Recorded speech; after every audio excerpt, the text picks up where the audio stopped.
പടച്ചറബ് ആദ്യമായി പരിശുദ്ധ ഖുർആനിൽ ജനങ്ങളെ അഭിസംബോധന ചെയ്യുകയാണ്. പരിശുദ്ധ ഖുർആനിന്റെ ഒന്നാമത്തെ അഭിസംബോധന എന്ന് പറയുന്നത് യാ അയ്യുഹല്ലദീന ആമനു എന്നല്ല, യാ അയ്യുഹല്ലദീന കഫറു എന്നല്ല, യാ അഹ്ലൽ കിതാബ് എന്നല്ല, യാ ബനി ഇസ്രായേൽ എന്നല്ല, യാ അയ്യുഹന്നാസ്, അല്ലയോ ജനങ്ങളെ.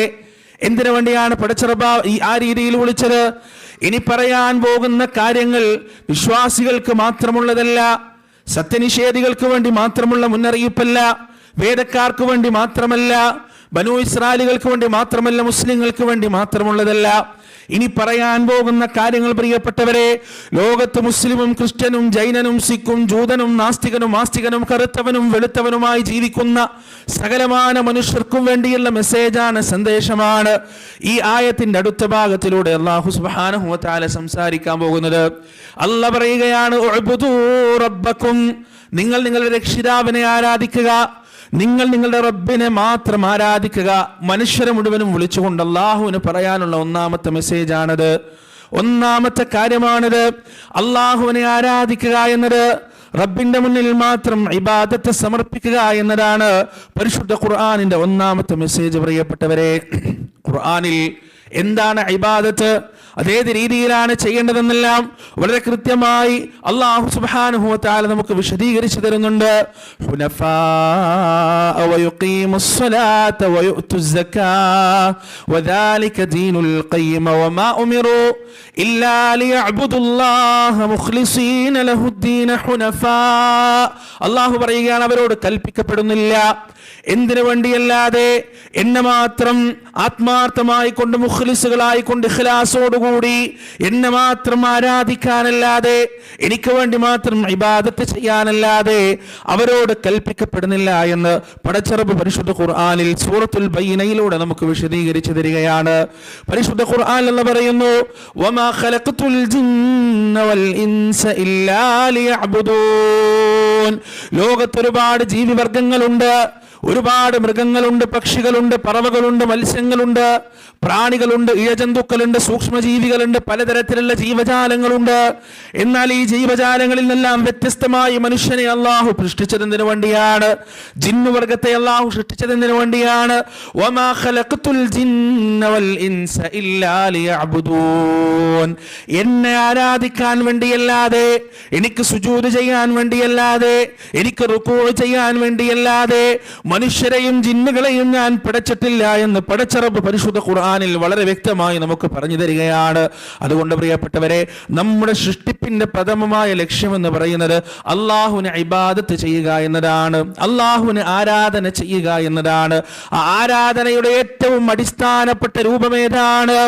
അല്ലാഹു പരിശുദ്ധ ഖുർആൻ നമ്മോട് പറയുന്നു, വഅന്നൽ മസാജിദ ലില്ലാഹ് ഫലാ തദ്ഉ മഅല്ലാഹി അഹദാ.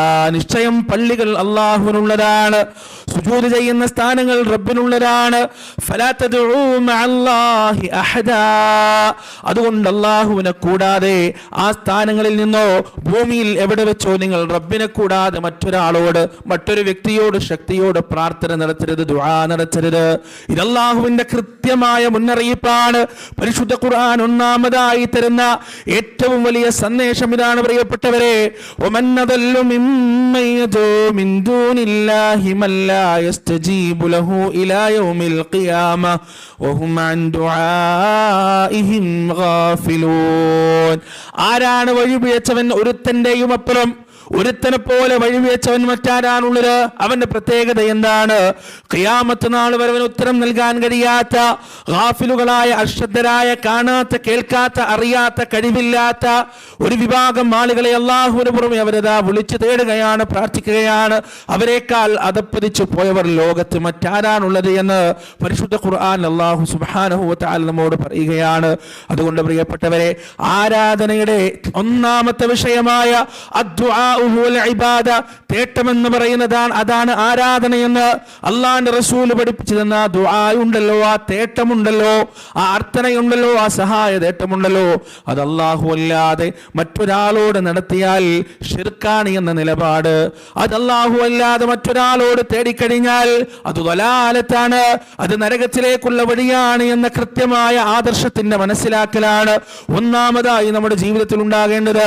എന്നിട്ട് ഇബാദത്തിനെ കുറിച്ച് അല്ലാഹു വിശദീകരിക്കുകയാണ്. അവരോട് കൃത്യമായി നമസ്കാരം നിലനിർത്താൻ പറയുക. നിസ്കാരത്തിന്റെ കാര്യത്തിൽ കണിശത പുലർത്തുന്നവരാകുക. ഇന്ന സ്വലാത്ത കാനത് അലൽ മുഅ്മിനീന കിതാബൻ മൗഖൂതാ. നിശ്ചയം നമസ്കാരം എന്ന് പറയുന്നത് മുഅ്മിനീങ്ങൾക്ക് എഴുതപ്പെട്ട ഫർദായ വിഷയമാകുന്നു. അതിൽ യാതൊരു വിട്ടുവീഴ്ചയുമില്ല. നിൽക്കാൻ കഴിയുന്നവൻ ഇരുന്ന് നമസ്കരിക്കണം, ഇരിക്കാൻ കഴിയാത്തവൻ കിടന്ന് നമസ്കരിക്കണം, കിടക്കാൻ കഴിയാത്തവൻ കണ്ണുകൊണ്ടോ ആംഗ്യം കൊണ്ടോ മനസ്സുകൊണ്ടോ നാവ് കൊണ്ടോ ഏത് രീതിയിലാണോ അവനെ കൊണ്ട് പറ്റുക ആ രീതിയിൽ നമസ്കരിക്കണം. മഴയാണെങ്കിൽ നമസ്കരിക്കേണ്ടതുണ്ട്, പ്രകൃതി ദുരന്തമാണെങ്കിൽ ഘോരഘോരം വരുന്ന പോരാട്ടത്തിനിടയിൽ പോലും നമസ്കാരം നിലനിർത്തണമെന്ന് അല്ലാഹു സുബ്ഹാനഹു വ തആല പരിശുദ്ധ ഖുർആനിൽ കൃത്യമായി നമുക്ക് പഠിപ്പിച്ചു തന്നിട്ടുണ്ട്. ഒരു മുസ്ലിമിന്റെ ജീവിതത്തിൽ നിസ്കാരം വേണ്ട എന്ന് വെക്കുന്ന സ്വബോധമുള്ളൊരവസ്ഥയില്ല പ്രിയപ്പെട്ടവരെ. ഭ്രാന്തനായി പോയിട്ടല്ലാതെ, അബോധാവസ്ഥയിലായി പോയിട്ടല്ലാതെ, മനസ്സ് നശിച്ചു പോയിട്ടല്ലാതെ അവന്റെ ജീവിതത്തിൽ നിസ്കാരത്തിന് ഒഴിവ് കഴിവ് വരുന്നൊരവസരം സ്ത്രീകൾക്ക് ഈ പറയുന്ന ആർത്തവത്തിന്റെ സമയത്തല്ലാതെ, നിഫാസിന്റെ സമയത്തല്ലാതെ മറ്റൊരവസരം മനുഷ്യ ജീവിതത്തിലില്ല എന്ന് നമ്മൾ മനസ്സിലാക്കേണ്ടതുണ്ട് പ്രിയപ്പെട്ടവരെ. അതുകൊണ്ടാണ് മഹാനായ പ്രവാചകൻ സല്ലല്ലാഹു അലൈഹി വസല്ലം തന്റെ മരണത്തോടടുക്കുന്ന കാലഘട്ടത്തിൽ 2 ആഴ്ചയോളം തീവ്രമായ വേദനയോടെ രോഗാതുരമായ അവസ്ഥയിൽ അല്ലാഹുവിന്റെ റസൂൽ കഴിഞ്ഞുകൂടിയപ്പോ അവസാന ദിവസങ്ങളിൽ പ്രവാചകൻ മരിക്കുന്ന ഹിജ്റ 11-ാമത്തെ വർഷം റബീഉൽ അവൽ 8 വ്യാഴാഴ്ച ദിവസം നബി സല്ലല്ലാഹു അലൈഹി വസല്ലം ഇശാ നമസ്കരിക്കാൻ വേണ്ടി ജനങ്ങൾക്ക് നേതൃത്വം നൽകാൻ വേണ്ടി തന്റെ വീട്ടിൽ നിന്ന് വുളൂ ചെയ്ത് ഇറങ്ങുമ്പോ അതാ പ്രവാചകൻ ബോധരഹിതനായി വീഴുകയാണ്. പ്രവാചകൻ മോഹാലസ്യപ്പെട്ട് വീഴുകയാണ്. പ്രവാചകൻ എഴുന്നേറ്റ ഉടനെ ആയിഷ റളിയല്ലാഹു അൻഹയോട് ചോദിക്കുന്നത് എന്താണ്? ജനങ്ങൾ ഇശാ നമസ്കരിച്ചോ ആയിഷ?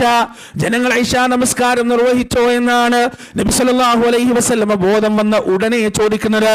പ്രിയപ്പെട്ടവർ, ജലദോഷം വന്നാൽ, ചെറിയൊരു കൈവേദന വന്നാൽ, കാലുവേദന വന്നാൽ, ഒരു മേലുവേദന വന്നാൽ പള്ളിയിൽ പോകാതിരിക്കാനുള്ള നമ്മുടെ എക്സ്ക്യൂസ് ആണത്, നമ്മുടെ ഉപാധിയാണതെന്നാൽ ശരീരം മുഴുവൻ വെട്ടി നുറുക്കുന്ന വേദനയോടുകൂടി ദിവസങ്ങൾക്കപ്പുറത്ത് തന്നെ മരണം കാത്തിരിക്കുന്ന ഒരവസ്ഥയിൽ പോലും അള്ളാന്റെ റസൂൽ 2 സ്വഹാബിമാരുടെ തോളത്ത് കൈവച്ചുകൊണ്ട് കാലുകൾ നിലത്തുറക്കാത്ത രീതിയിൽ പള്ളിയിലേക്ക് നടന്നു പോയിട്ടുണ്ടെങ്കിൽ ആ ദിവസങ്ങളിൽ, അവസാന ദിവസങ്ങളിൽ നമസ്കാരത്തെ നിങ്ങൾ സൂക്ഷിക്കണേ, നിസ്കാരത്തെ നിങ്ങൾ സൂക്ഷിക്കണേ എന്ന് ആവർത്തിച്ച് അല്ലാഹുവിന്റെ റസൂൽ നമുക്ക് പഠിപ്പിച്ചു തന്നിട്ടുണ്ടെങ്കിൽ, എന്റെ പ്രിയപ്പെട്ടവരെ, ഇബാദത്തുകളെ കുറിച്ച് സംസാരിക്കുമ്പോ അല്ലാഹു സുബ്ഹാനഹു വ തആല രണ്ടാമതായി എണ്ണി പറഞ്ഞത് വയുഖീമുസ്സലാ, നമസ്കാരം അവർ നിലനിർത്തണമെന്നാണ്.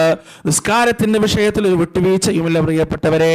കൃത്യമായി ജമാഅത്തായി പള്ളിയിൽ നിസ്കരിക്കാൻ എത്തുന്ന ഒരവസ്ഥയിലാവണം. ഇനി എന്റെ ജീവിതത്തിൽ അറിഞ്ഞുകൊണ്ട് തക്കതായ കാരണമില്ലാതെ ഒരു വഖത്ത് ജമാഅത്ത് പോലും നഷ്ടമായി പോകുകയില്ല എന്ന ദൃഢനിശ്ചയത്തിനപ്പുറത്ത് മാത്രമേ പരിശുദ്ധ റമദാനെ നമ്മൾ വരവേൽക്കാൻ പാടുള്ളൂ. കാരണം ഇബാദത്തിന്റെ 2ാമത്തെ അവസ്ഥയാണ്, ഇബാദത്തിന്റെ 2ാമത്തെ പ്രധാനപ്പെട്ട വിഷയമാണ് ഇഖാമത്തുസ് സ്വലാ എന്ന് പറയുന്നത്, നമസ്കാരം നിലനിർത്തുക എന്നത്.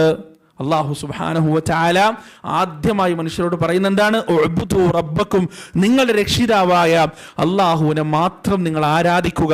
നമ്മൾ സാധാരണ അള്ളാഹിനെ മാത്രം ആരാധിക്കണം എന്ന് പറയാറുണ്ട്. പക്ഷെ മുജാഹിദുകൾ ഈ മാത്രത്തിൽ ഒതുങ്ങിപ്പോയി എന്നുള്ളതാണ്. മാത്രത്തിൽ ഒതുങ്ങിപ്പോയി. അതിൻ്റെ അപ്പുറത്ത് ആരാധിക്കാൻ സമയമില്ല, തഹജ്ജുദ്സ്കരിക്കാൻ സമയമില്ല, ജമാഅത്തിന് പോകാൻ സമയമില്ല, സുന്നത്ത് നോമ്പെടുക്കാൻ സമയമില്ല, അദ്കാറെല്ലാം സമയമില്ല, ഖുർആൻ ഓതാൻ സമയമില്ല. ഈ മാത്രം ഉണ്ട് ജീവിതത്തിൽ. വേറൊന്നുമില്ല. മാത്രം ചെറിയ കാര്യമൊന്നുമില്ല, അത് വേറെ വിഷയം. അള്ളാഹുവിനെ മാത്രം എന്ന് പറയുന്ന വിഷയം ചെറുതല്ല, നമ്മൾ മനസ്സിലാക്കുക. പക്ഷേ അതിൽ മാത്രം ഒതുങ്ങിപ്പോയി നമ്മിൽ പല ആളുകളും കൃത്യമായി ജമാഅത്തിനെത്താനോ കൃത്യമായി ഇബാദത്തുകൾ ചെയ്യാനോ പറ്റാത്തൊരവസ്ഥയിലേക്ക് നമ്മൾ മാറിപ്പോവുകയും ചെയ്തു. റമദാൻ വരുന്നതിൻ്റെ മുന്നേ ആ ഒരു ഭാഗം നമ്മൾ ക്ലിയർ ചെയ്യേണ്ടതുണ്ട്. പരിശുദ്ധ ഖുർആനിന്റെ ഒന്നാമത്തെ മെസ്സേജായ ഉഅ്ബുദു റബ്ബക്കും, നിങ്ങൾ നിങ്ങളുടെ രക്ഷിതാവിനെ ആരാധിക്കുക എന്ന് അള്ളാഹു നമ്മോട് കൽപ്പിക്കുമ്പോൾ, റബ്ബേ ഞാനിതാ കേട്ടിരിക്കുന്നു, ഇനി എൻ്റെ ജീവിതത്തിൽ നന്മക്ക് ഇബാദത്തിന് വേണ്ടി ഒരു അവസരം പോലും ഞാൻ പാഴാക്കി കളയുകയില്ല എന്ന നിർബന്ധ ബുദ്ധിയും എന്ന അനുസരണയുടെ തോന്നലും നമ്മുടെ മനസ്സിൽ ഉണ്ടാകേണ്ടതുണ്ട്. അള്ളാഹു സുബ്ഹാനഹു വ തആല നമുക്കതിന് തൗഫീഖ് നൽകുമാറാകട്ടെ. ഇനി അള്ളാഹുവിനെ ആരാധിക്കേണ്ടത് എങ്ങനെയാണ്, അള്ളാഹുവിനെ ഇബാദത്ത് ചെയ്യേണ്ടത് എങ്ങനെയാണ്? നിസ്കാരത്തിങ്ങനെ കയ്യും കെട്ടിയിട്ട് കോട്ടുവായിട്ട് ജോലിയെക്കുറിച്ച് ആലോചിച്ച്, നാട്ടിലെ പണി നടക്കുന്ന വീടിനെ കുറിച്ച് ആലോചിച്ച്, മോളെ കെട്ടിക്കാനുള്ള വിഷയം ആലോചിച്ച്, നാട്ടിൽ വാടക കിട്ടാനുള്ള കടമുറികളെ കുറിച്ചും കോട്ടേഴ്സുകളെ കുറിച്ചൊക്കെ ആലോചിച്ചിട്ട് നടത്തേണ്ട ഒരു ഇബാദത്താണോ നിസ്കാരം? അല്ലെങ്കിൽ ഇബാദത്തുകൾ? ആത്മാവില്ലാത്ത ഇബാദത്തുകളെ കൊണ്ട് നിറഞ്ഞിരിക്കുന്നു നമ്മുടെ ജീവിതം.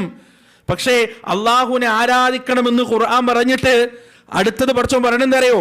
അള്ളാഹു പറഞ്ഞെന്താ അറിയോ? അള്ളാഹുവിനെ കുറിച്ച് നമുക്ക് മനസ്സിലാക്കി തരാൻ, റബ്ബിനെ കുറിച്ച് കൃത്യമായി നമുക്ക് പഠിപ്പിച്ചു തരാൻ. എന്തിനാണ്? ഏത് തരത്തിലുള്ള റബ്ബിനെയാണ് നിങ്ങൾ ആരാധിക്കാൻ പോകുന്നത്? ആരുടെ മുന്നിലാണ് നിങ്ങൾ സുജൂദ് ചെയ്യാൻ പോകുന്നത്? ആരോടാണ് നിങ്ങൾ ദുആ ചെയ്യാൻ പോകുന്നത്? ആരെയാണ് നിങ്ങൾ വാഴ്ത്താൻ പോകുന്നത് എന്നെല്ലാം അല്ലാഹു സുബ്ഹാനഹു വ തആല ആ ആയത്തിന്റെ ബാക്കി ഭാഗത്തും തൊട്ടടുത്ത ആയത്തുകളിലും നമുക്ക് കൃത്യമായി പഠിപ്പിച്ചു തരാണ്. അല്ലാഹു പറയാൻ, എങ്ങനെയുള്ള റബ്ബിനെയാണ് നിങ്ങൾ ആരാധിക്കേണ്ടത്? അല്ലദീ ഖലഖക്കും, അവനാണ് നിങ്ങളെ പടച്ചത്, അവനാണ് നിങ്ങളെ സൃഷ്ടിച്ചത്. നമ്മുടെ സൃഷ്ടിയിലേക്ക് നോക്കുന്നതിന് വേണ്ടിയാണ് പടച്ചറബി വിഷയം പറയുന്നത്. പ്രിയപ്പെട്ടവരെ, അവനാണ് നിങ്ങൾക്ക് കണ്ണ് തന്നത്, കാത് തന്നത്, കൽബ് തന്നത്, ഹൃദയം തന്നത്, കിഡ്നി തന്നത്, കാലും കൈയും തന്നത്, ചിന്താശേഷി തന്നത്. ജീവിതത്തിൽ നിങ്ങളുടെ ശരീരത്തിൽ എന്തൊക്കെ അനുഗ്രഹങ്ങൾ നിങ്ങൾ അനുഭവിക്കുന്നുണ്ടോ ആ അനുഗ്രഹങ്ങളെല്ലാം അല്ലാഹുവിന്റെ സൗജന്യമാണ്. നമ്മുടെ ശരീരത്തെ കുറിച്ചൊന്ന് പഠിച്ചു നോക്കുക പ്രിയപ്പെട്ടവരെ. നമ്മുടെ ഒരു കണ്ണെന്ന് പറയുന്നത് 20 ലക്ഷം ഫാക്ടറികളാണ്.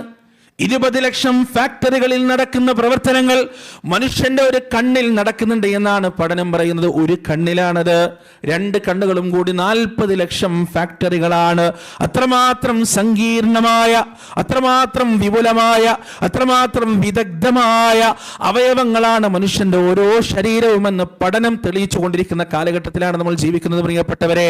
ഉമ്മയുടെ വയറ്റിൽ നാം പുറത്തേക്ക് വരുമ്പോ 9 മാസവും ചില്ലറ ദിവസവും ഗർഭപാത്രത്തിനകത്ത് നാം കിടക്കുമ്പോൾ പ്രിയപ്പെട്ടവരെ, നമ്മുടെ സിസ്റ്റങ്ങളൊന്നും പ്രവർത്തിക്കുന്നില്ല. സ്കെലട്ടൻ ആകട്ടെ, മസ്കുലർ ആവട്ടെ, നെർവസ് ആകട്ടെ, റെസ്പിറേറ്ററി ആകട്ടെ, സർക്കുലേറ്ററി ആകട്ടെ, എൻഡോക്രൈൻ ആവട്ടെ, ഡൈജസ്റ്റീവ് ആകട്ടെ, യുറൈനറി ആകട്ടെ, റീപ്രൊഡക്റ്റീവ് ആകട്ടെ, ഒരു സിസ്റ്റം പോലും, ഒരു സംവിധാനം പോലും പ്രവർത്തിക്കുന്നില്ല. ഉമ്മയുടെ പൊക്കിൽ കൊടിയിലൂടെ മാത്രമാണ് നാം നമുക്ക് വേണ്ടുന്ന പോഷകങ്ങൾ സ്വീകരിക്കുന്നത്. എന്നാൽ ഉമ്മയുടെ ഗർഭപാത്രത്തിൽ നിന്ന് പുറത്തേക്ക് വന്ന ആ നിമിഷം തൊട്ട് ഈ 9 സിസ്റ്റങ്ങളും ഉണർന്ന് പ്രവർത്തിക്കുകയാണ്. ആ സിസ്റ്റങ്ങൾക്ക് ഉണർന്ന് പ്രവർത്തിക്കാനുള്ള ആജ്ഞ നൽകിയവൻ ആരാണ്? ആ സിസ്റ്റങ്ങളെ ഒരു തെറ്റില്ലാത്ത രൂപത്തിൽ, ഒരു കേടുപാടുമില്ലാത്ത രൂപത്തിൽ അതിവിദഗ്ധമായ രീതിയിൽ സംവിധാനിച്ചവൻ ആരാണ്? ഫിർഔൻ മൂസാ നബിയോട് ചോദിക്കുന്നുണ്ട്, ആരാണ് മൂസാ നിന്റെ റബ്ബ്, ആരാണ് നിന്റെ രക്ഷിതാവ് എന്ന് ചോദിക്കുമ്പോ മൂസാ നബി അലൈഹിസ്സലാത്തു വസ്സലാം മറുപടി പറയുന്നുണ്ട്, റബ്ബുനല്ലദീ അഅതാ കുല്ല ഷൈഇൻ ഖലഖഹു സുമ്മ ഹദാ. എന്റെ റബ്ബ് എല്ലാറ്റിനെയും അതിൻ്റെതായ സൃഷ്ടിപ്പ് നൽകുകയും എന്നിട്ട് അതിന് വഴി കാണിച്ചു കൊടുക്കുകയും ചെയ്തവനാണ് എന്റെ റബ്ബ്. കണ്ണിനെ പടച്ചു എന്ന് മാത്രമല്ല, ആ കണ്ണേത് രീതിയിൽ പ്രവർത്തിക്കണമെന്ന് കൃത്യമായി നിർണയിച്ചവൻ റബ്ബാണ്. കാത് നൽകി എന്നല്ല, ആ കാതിന്റെ അകത്ത് നടക്കുന്ന സങ്കീർണമായ സംവിധാനങ്ങൾ ഒരു മനുഷ്യന്റെ ജീവിതത്തിന്റെ അവസാനം വരെ എത്തരത്തിൽ പ്രവർത്തിക്കണമെന്ന് കൃത്യമായി നിർണയിച്ചവൻ, നിശ്ചയിച്ചവൻ പടച്ച റബ്ബാണ്. മനുഷ്യന് ഹൃദയങ്ങൾ നൽകിയെന്ന് മാത്രമല്ല, അവന്റെ 10,000 വരുന്ന ധമനികളിലേക്ക് ആ ഹൃദയത്തിന്റെ സങ്കോചങ്ങളിലൂടെ കൃത്യമായി രക്തമേത് രീതിയിൽ എത്തിക്കണമെന്ന് കൃത്യമായി സംവിധാനിച്ചവൻ അല്ലാഹുവാണ്. കിഡ്നിയെ പടച്ചവൻ എന്ന് മാത്രമല്ല, മനുഷ്യൻ കുടിക്കുന്ന വെള്ളം ഓരോ ദിവസവും ബാരൽ കണക്കിന് കൃത്യമായി ശുദ്ധീകരിച്ച് അവന്റെ രക്തത്തെ ശുദ്ധമായ രീതിയിൽ നിലനിർത്താൻ ഏത് രീതിയിൽ പ്രവർത്തിക്കണമെന്ന് ആ കിഡ്നിക്ക് പറഞ്ഞു കൊടുത്തവൻ, അതിനെ നിശ്ചയിച്ചു കൊടുത്തവൻ റബ്ബാണ്. നമ്മൾ ശ്രവിക്കുന്ന ഇന്ദ്രിയത്തുള്ളിയെ കുറിച്ച് നമ്മൾ ആലോചിച്ചിട്ടുണ്ടോ പ്രിയപ്പെട്ടവരെ? 200 കോടിയോളം ഒരു പുരുഷൻ ശ്രവിക്കുന്ന ബീജത്തിൽ 200 കോടിയോളം ബീജാണുക്കൾ ഉണ്ടാകുമെന്നാണ്. ഈ ബീജാണുക്കൾ അതാ സ്ത്രീയുടെ ഗർഭാശയ, ആ സ്ത്രീയുടെ അണ്ഡാശയത്തെ ലക്ഷ്യമാക്കിക്കൊണ്ട് മുന്നേറുകയാണ്. ഒന്നുമറിയാത്ത പുരുഷന്റെ വൃഷണത്തിൽ കടിഞ്ഞുകൂടിയ ഈ ബീജാണുക്കൾക്ക് പോകാനുള്ള സ്ഥലം പറഞ്ഞു കൊടുത്തവൻ ആരാണ്? അണ്ഡാശയത്തിൽ തനിക്ക് കൂടിച്ചേരാനുള്ള, സൈഗോട്ടിനായി മാറാനുള്ള, ഭ്രൂണമായി മാറാനുള്ള അണ്ഡം അവിടെ നിലനിൽക്കുന്നു എന്ന ആ ഒരു വഴികാട്ടൽ ആ ഒരു വഴി അതിന് പറഞ്ഞു കൊടുത്തവൻ ആരാണ്? റബ്ബുനല്ലദീ അഅതാ കുല്ല ഷൈഇൻ ഖൽഖഹു സുമ്മ ഹദാ.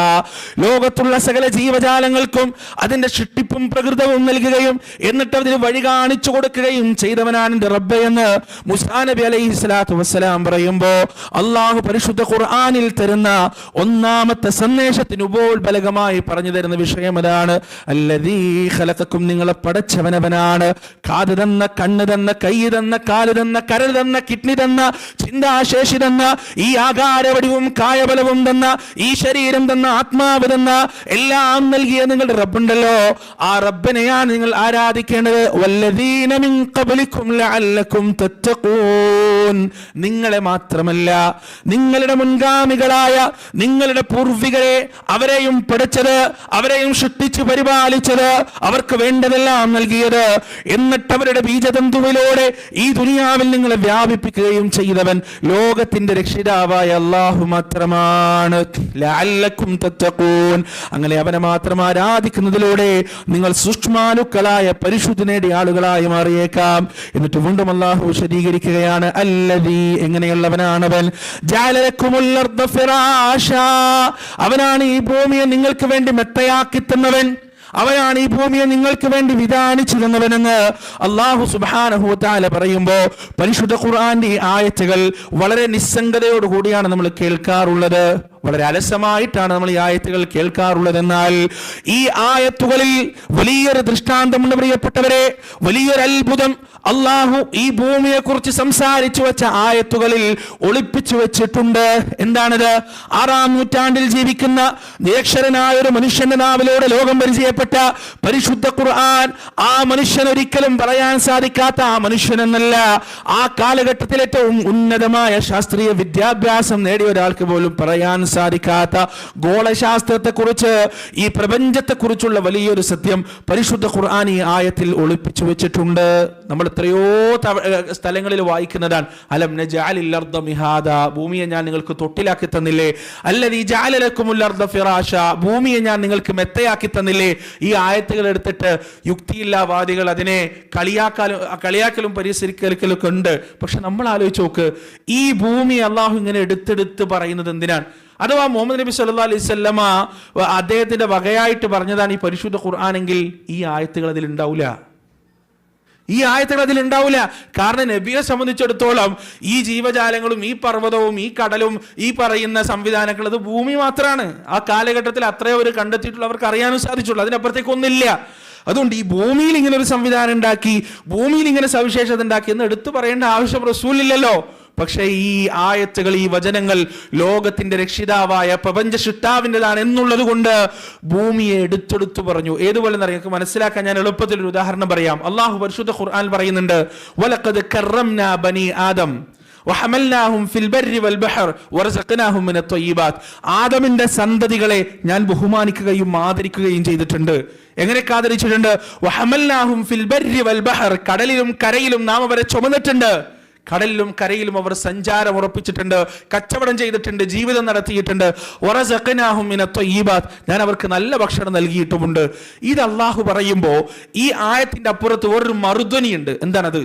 അള്ളാഹു പറയാണ് ആദമിന്റെ സന്തതികളെ ഞാൻ ബഹുമാനിച്ചിട്ടുണ്ട് എന്ന് പറയുമ്പോൾ അതിന്റെ മറുധ്വനി എന്താണ്? ബഹുമാനിക്കാത്ത മറ്റു പല ജീവജാലങ്ങളും ഉണ്ട് എന്നതാണ്. ആദമിന്റെ സന്തതികൾക്ക് കൊടുത്ത ബഹുമാനം നായക്കും പൂച്ചക്കും പട്ടിക്കും പശുവിനും കാക്കക്കും പോത്തിനും കൊടുത്തിട്ടില്ല പടച്ചോൻ. അത് കൊടുത്തത് ആർക്കാണ്? ആദമിന്റെ സന്തതികൾക്കാണ്. ഭൂമിയെ ഞാൻ മെത്തയാക്കിയിട്ടുണ്ട്, ഭൂമിയെ ഞാൻ സംവിധാനിച്ചിട്ടുണ്ട്, ഭൂമിയിൽ ഞാൻ ജീവിതം ഒരുക്കിയിട്ടുണ്ട് എന്ന് അല്ലാഹു പറയുമ്പോൾ അതിനൊരു മറുധ്വനിയുണ്ട്. എന്താണത്? ജീവിക്കാൻ പറ്റാത്ത ഗ്രഹങ്ങൾ ഈ പ്രപഞ്ചത്തിലുണ്ട്. വായു ഇല്ലാത്ത, വെള്ളമില്ലാത്ത, ജീവിക്കാനുള്ള അന്തരീക്ഷമില്ലാത്ത, ഓസോൺ പാളിയില്ലാത്ത, ഗ്രീൻ ഹൗസ് എഫക്റ്റ് ഇല്ലാത്ത, കടലില്ലാത്ത, ആറില്ലാത്ത, കാടില്ലാത്ത, പുഴയില്ലാത്ത, ഭക്ഷണമില്ലാത്ത ഗ്രഹങ്ങൾ ഈ ഭൂമിയിൽ, ഈ പ്രപഞ്ചത്തിൽ വേറെയുമുണ്ട് എന്ന വലിയ വിജ്ഞാന സ്രോതസ്സിലേക്കുള്ള ചൂണ്ടുവലയാണ് ഈ ആയത്ത്. യഥാർത്ഥത്തിൽ നമ്മൾ ആ രീതിയിൽ ആലോചിച്ചിട്ടുണ്ടോ? പരിശുദ്ധ ഖുർആൻ ഒരു കാര്യം പറയുമ്പോൾ ആ രണ്ട് വരികൾക്കിടയിൽ വിജ്ഞാനത്തിന്റെ സാഗരങ്ങൾ അല്ലാഹു സുബ്ഹാനഹു വ തആല ഒളിപ്പിച്ചു വെച്ചിട്ടുണ്ടാകും. അല്ലദീ ജഅല ലക്കുമുൽ അർദ ഫിറാശ, അല്ലദീ ജഅല ലക്കുമുൽ അർദ ഫിറാശ. 5 വാക്കുകളാണ്. ഈ 5 വാക്കുകൾക്കിടയിൽ അല്ലാഹുവിന് പ്രബന്ധങ്ങൾ സംസാരിക്കാനുണ്ട് മനുഷ്യനോട്. പ്രബന്ധങ്ങൾ സംസാരിക്കാനുണ്ട് മനുഷ്യനോട്, ഒരുപാട് സന്ദേശങ്ങൾ സംസാരിക്കാനുണ്ട് മനുഷ്യനോട്. പ്രിയപ്പെട്ടവരെ, അതിന്റെ അപ്പുറത്ത് നാം ഒന്ന് ചിന്തിക്കുക. അള്ളാഹു ഈ ഭൂമിയെ നമുക്ക് വേണ്ടി സംവിധാനിച്ചു തന്നു എന്ന് പറയുമ്പോ ജീവിക്കാൻ കഴിയാത്ത ഒട്ടനവധി ഗ്രഹങ്ങൾ ഈ ഭൂമി ലോകത്തുണ്ട്, ഈ സൗരയൂഥത്തിൽ തന്നെയുണ്ട്. നിങ്ങളൊന്ന് ആലോചിച്ചു നോക്കുക പ്രിയപ്പെട്ടവരെ, ഭൂമിയും സൂര്യനും തമ്മിലുള്ള ദൂരവ്യത്യാസം എത്രയാണ്? 14,80,00,000 ചില്ലാനമാണ് ഭൂമിയും സൂര്യനും തമ്മിലുള്ള ദൂരവ്യത്യാസം. ശാസ്ത്രം നമുക്ക് പറഞ്ഞു തരുന്നു, ഗോളശാസ്ത്രം നമുക്ക് പറഞ്ഞു തരുന്നു, ഈ ഭൂമിയുടെ ദൂരമെങ്ങാനും കുറച്ചൊന്ന് കുറഞ്ഞു പോയിരുന്നെങ്കിൽ ഈ ജീവന്റെ പുൽനാമ്പ് പോലും മുളച്ചു പൊങ്ങാത്ത രീതിയിൽ ആ ഭൂമി മുഴുവൻ കത്തിക്കരിഞ്ഞു പോയേനെ, ഒരു ജീവന് പോലും നിലനിൽക്കാൻ പറ്റാത്ത രൂപത്തിൽ ചൂടായി പോയേനെ. ഇനി ഈ ദൂരത്തിൽ നിന്ന് കുറച്ചെങ്ങാനും കൂടിയിരുന്നെങ്കിൽ ഈ ദുനിയാവിൽ, ഈ ഭൂമിയിൽ ഒരു പുൽനാമ്പ് പോലും മുളച്ചു പൊങ്ങാൻ കഴിയാത്ത, ഒരു ജീവജാലങ്ങൾക്ക് പോലും ജീവിക്കാൻ സാധിക്കാത്ത രീതിയിൽ തണുത്തുറഞ്ഞു പോയേനെ. ചൂടായി ഉരുകിപ്പോകാത്ത രീതിയിൽ, തണുത്തുറഞ്ഞു പോകാത്ത രീതിയിൽ ആ സൂര്യന്റെയും ഭൂമിയുടെയും ദൂരത്തെ നിശ്ചയിച്ചവൻ ആരാണ്? ലോകത്തിന്റെ രക്ഷിതാവാണ്. പ്രിയപ്പെട്ടവരെ, ഈ സൗരയൂഥത്തിൽ തന്നെയുള്ള ഗ്രഹങ്ങളുണ്ട്. 300, 400, 500 ഡിഗ്രി സെൽഷ്യസ് തിളച്ചുമറിയുന്ന ഗ്രഹങ്ങളുണ്ട്. ആ ഗ്രഹങ്ങളിലേക്ക് എങ്ങാനും ഒരു മനുഷ്യനോ ഒരു ജീവജാലമോ ഇറങ്ങിക്കഴിഞ്ഞാൽ അവരത് ആ കത്തിച്ചാമ്പലായി പോകുകയാണ്, ഉരുകിയൊലിച്ചു പോകുകയാണ്. 2 സെക്കൻഡ് പോലും ജീവിച്ചു തീർക്കാൻ അവരെ കൊണ്ട് സാധ്യമല്ല. അതുപോലെ തന്നെ മറ്റു പല ഗ്രഹങ്ങളുമുണ്ട്. -400, 500, 1000, 2000 ഈ ഉറഞ്ഞു നിൽക്കുന്ന ഗ്രഹങ്ങളുണ്ട്. സെക്കൻഡിന്റെ ചെറിയൊരു ഭാഗം വെച്ച് ശരീരം മുഴുവൻ തണുത്തുറഞ്ഞു പോയി മാരകമായ മരണത്തിനിരയാകും. സെക്കൻഡുകൾ പോലും ജീവൻ നിലനിർത്താൻ അവിടെ സാധ്യമല്ല. ഇനി വേറെയും ഗ്രഹങ്ങളുണ്ട്. സൂര്യനിൽ നിന്ന് മാരകമായ കിരണങ്ങൾ വന്നുകൊണ്ട് ആപതിച്ചുകൊണ്ടിരിക്കുന്ന ഗ്രഹം. ആ ഗ്രഹങ്ങളിലേക്ക് എങ്ങാനും നമ്മൾ എത്തിക്കഴിഞ്ഞാൽ മിനിറ്റുകൾ കൊണ്ട് നമ്മൾ മരിച്ചു പോകുമെന്ന കാര്യത്തിൽ യാതൊരു സംശയവുമില്ല. ആ സൂര്യനിൽ നിന്നുള്ള മാരകമായ കിരണങ്ങളെ തടഞ്ഞു നിർത്തുന്നതിന് വേണ്ടി ഈ ഭൂമിയിൽ അല്ലാഹു സുബ്ഹാനഹു വ തആല ഓസോൺ പാളി ഉണ്ടാക്കി നമ്മെ പരിരക്ഷിച്ചു തന്നു. അതുപോലെ തന്നെ പ്രിയപ്പെട്ടവരെ, മാരകമായ വിഷവാതകങ്ങൾ സദാ വമിച്ചുകൊണ്ടിരിക്കുന്ന ഗ്രഹങ്ങളുണ്ട്. അതിഭയാനകമായ ഗുരുത്വാകർഷണമാൽ ഒരു ജീവിക്കും ജീവിക്കാൻ പറ്റാത്ത ഗ്രഹങ്ങളുണ്ട്. വ്യാഴത്തിലൊക്കെ മനുഷ്യനോ ജീവജാലങ്ങളോ ഇറങ്ങിക്കഴിഞ്ഞാൽ കയ്യും കാലും കണ്ണും കാതും ഛിന്ന ഭിന്നമാകുന്ന രൂപത്തിൽ അതിന്റെ ഗുരുത്വാകർഷണം ജീവജാലങ്ങളെ കൊന്നുകളയുക തന്നെ ചെയ്യും.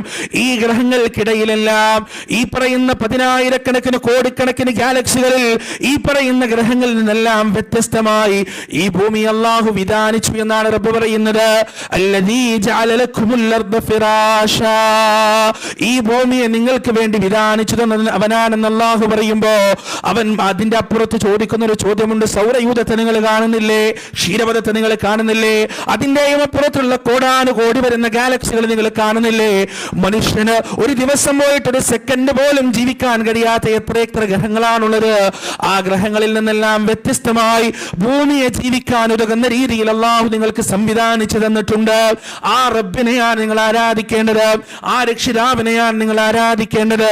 അല്ലദീ ജഅല ലക്കുമുൽ അർദ ഫിറാശാ വസ്സമാഅ ബിനാഅ, ആകാശത്തെ നിങ്ങൾക്ക് മേൽക്കൂരയാക്കി തരികയും ചെയ്തു. ആദ്യം പടച്ച റബ്ബ് പറഞ്ഞത് മനുഷ്യൻ അറിയുന്ന ഒരു വസ്തുതയിലേക്ക് വിരൽ ചൂണ്ടിയിട്ടാണ്. ഭൂമിയെക്കുറിച്ച് നമുക്കറിയാം, കടലിനെ കുറിച്ച് നമുക്കറിയാം, വായുവിനെ കുറിച്ച് നമുക്കറിയാം, ഓസോൺ പാളിയെ കുറിച്ച് നമുക്കറിയാം, ഗ്രീൻ ഹൗസ് എഫക്റ്റിനെ കുറിച്ച് നമുക്കറിയാം, ഭൂമിയുടെ അന്തരീക്ഷത്തെ കുറിച്ച് നമുക്കറിയാം, സൗരയൂഥത്തെ കുറിച്ച് നമുക്കറിയാം, എല്ലാം അറിയാം.